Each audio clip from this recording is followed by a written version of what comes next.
Olá! Hoje a gente vai mergulhar na história dos hebreus, um povo cuja jornada de milênios, guiada por uma única e poderosa ideia, mudaria o mundo para sempre.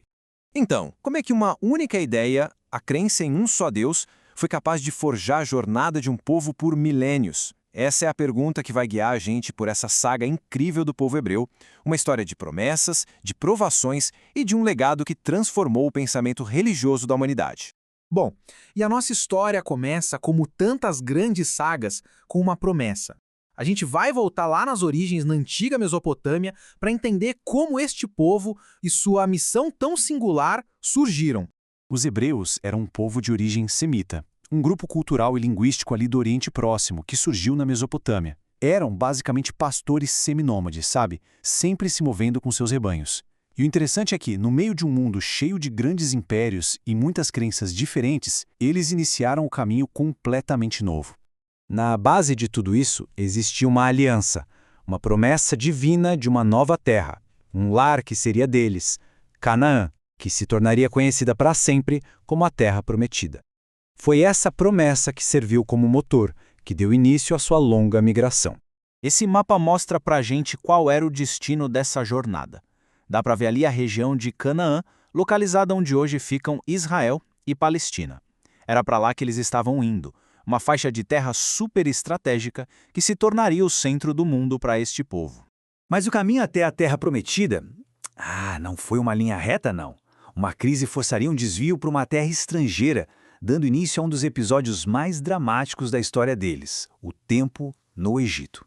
400 anos. Esse é o número de anos que os hebreus passaram no Egito. O que começou como uma busca para fugir da fome se transformou num longo e brutal período de escravidão.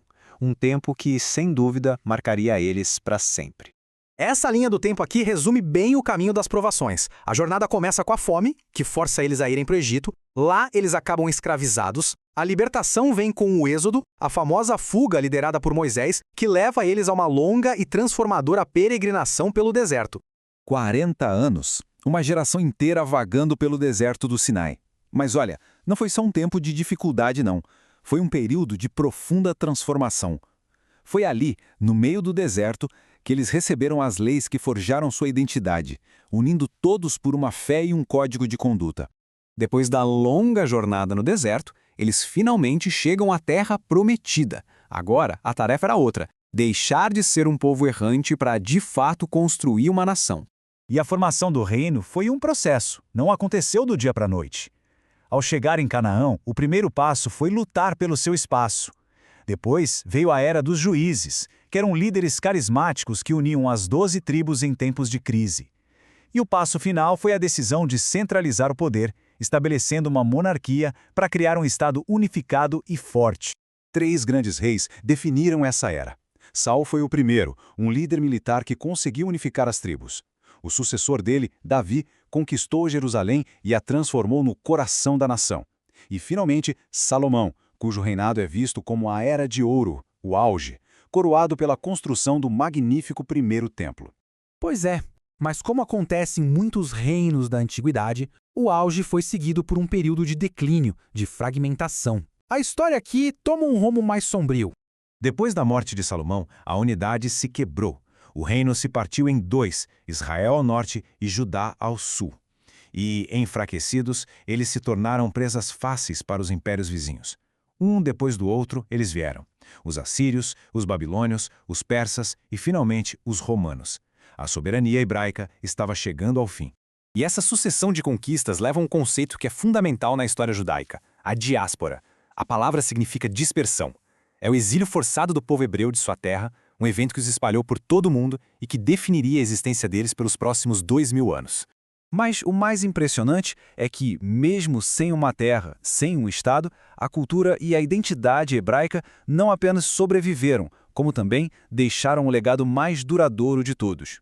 O ponto central do legado deles é este: o monoteísmo ético. A ideia de que existe um único Deus universal e que esse Deus não está preocupado só com rituais e sacrifícios, mas exige justiça, ética e um comportamento correto da humanidade. Para o mundo antigo, isso era uma ideia absolutamente revolucionária. A diferença para as crenças da época era gritante. De um lado você tinha o politeísmo, com muitos deuses ligados a lugares e a forças da natureza. Do outro, os hebreus, com um Deus único, universal, acima da natureza. Um Deus com quem se podia ter uma relação pessoal e cujas leis morais se aplicavam a toda a humanidade. Essa ideia mudou tudo. E o impacto dessa ideia é imenso. Ela foi a cola que manteve a identidade do povo hebreu unida durante a diáspora, guiada pelos princípios da lei mosaica. E, de forma extraordinária, essa crença se tornou a base sobre a qual o cristianismo e o islamismo foram construídos, influenciando bilhões de pessoas até hoje. Esta imagem captura perfeitamente a resiliência dessa cultura. É um mosaico de uma sinagoga da era romana. Ou seja, mesmo vivendo sob o domínio de outro império, longe de sua terra, eles continuaram a praticar sua fé e a criar a arte que refletia suas crenças, mantendo a identidade deles viva através dos séculos. E assim, a gente termina com uma pergunta para reflexão. Como um povo disperso, sem um Estado, por quase 2 milênios, conseguiu não apenas manter sua identidade, mas também transformar as bases religiosas do mundo? A resposta, ao que tudo indica, está no poder incomparável de uma única e revolucionária ideia: